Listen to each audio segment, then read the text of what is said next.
আসসালামু আলাইকুম বন্ধুরা, সবাইকে জুম্মার দিনের আন্তরিক শুভেচ্ছা ও দোয়া রইলো। শুক্রবারের সকালটা অন্য দিনের চেয়ে একটু আলাদা স্পেশাল হয়, তাই ভাবলাম আজকের দিনটা আরো একটু জমজমাট করতে পরিবারের জন্য একটু স্পেশাল কিছু রান্না করি। রান্নাঘরে এসেই তাই কাচ্চি বিরিয়ানির প্রস্তুতি নিলাম। অনেকে মনে করেন কাচ্চি বিরিয়ানি ভীষণ কঠিন আর ঝামেলার কাজ, কিন্তু সঠিক নিয়মে সহজভাবে রান্না করলে ভীষণ সুস্বাদু কাচ্চি রান্না করা যায়। আজকে রান্নার বিশেষত্ব হলো আমি মাংসটা আগে থেকেই সব রকমের মশলা দিয়ে ভালো করে মিশিয়ে তারপর সেটা সরাসরি প্রেসার কুকারে বসিয়ে দিয়েছি। এভাবে আগে থেকে প্রেসার কুকারে রান্না করলে মাংসটা একদম ভেতর থেকে সিদ্ধ হয়। এদিকে আমি চালটা কষিয়ে নিয়ে তার ভিতর পানি দিয়ে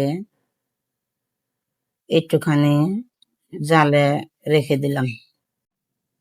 এভাবে আর কিছুক্ষণ রেখে দেওয়ার পরে ঠিক পানিটা যেমন একটু শুকিয়ে আসবে, তখন আর একটু নেড়ে চেড়ে ভালো করে চালটা মিশিয়ে নিয়ে তারপর আগে থেকে প্রেসার কুকারের মাংসটা পারফেক্ট সিদ্ধ হওয়ার পর যখন চালের সাথে মিশিয়ে দমে বসিয়েছিলাম, তখন সারা ঘরে চমৎকার একটা সুঘ্রাণ ছড়িয়ে পড়ছিল। রান্নাটা যখন আমি শুরু করি তখন তাড়াহুড়ো আসলে ওইভাবে গুছিয়ে পুরো প্রস্তুতিটা বলা হয়নি, কিন্তু মনের মধ্যে একটা অদ্ভুত আনন্দ কাজ করছিল। অবশেষে সব অপেক্ষার অবসান ঘটিয়ে পারফেক্ট সুস্বাদু কাচ্চি বিরিয়ানি একদম তৈরি হয়ে গেল। রান্না শেষ করে গরম গরম কাচ্চি নিয়ে চলে এলাম আমার পরিবারের সামনে। আমার পরিবার সবাইকে মনের মতো করে খেতে দিলাম।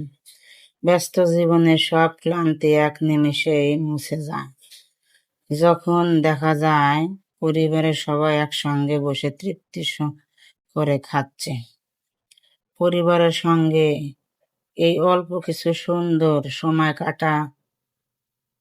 কাটাতে পারাটাও কিন্তু আল্লাহর একটা বড় নিয়ামত। আল্লাহ আমাদের সকলকে সুস্থ রাখুন এবং পরিবারের নিয়ে সময় ভালো থাকার তৌফিক দান করুন, আমিন।